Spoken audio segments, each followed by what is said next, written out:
এই ছেলে চিন্তা করলে এটার একটা ফয়সালা করা দরকার। বন্ধু বান্ধবদের সাথে নানান সুপুরা পরামর্শ, নানান পরামর্শ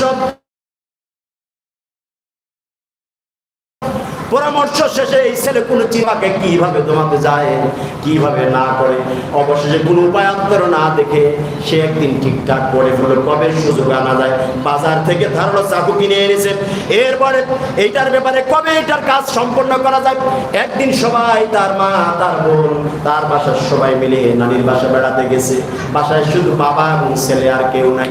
এইবার সুযোগ, রাত্রিবেলা বাবা যখন এশার নামাজ পড়ে বাড়িতে ঢুকেছে, আর কোনো কথা নাই, বাবার উপর আক্রমণ করেছে, ঝাঁপিয়ে পড়েছে তলোয়ার দিয়ে। কয়েকটা পোজ দেওয়ার পরে বাবা এবার নিজের প্রাণ রক্ষা করার জন্য কান্নাকাটি করে বলছে, বাবা আমার তুমি মাফ করে দাও, আমি তোমার গেমস খেলার ব্যাপার নিষেধ করবো না, আমি তোমাকে খারাপ বন্ধুদের সাথে আড্ডা মারতে নিষেধ করবো না।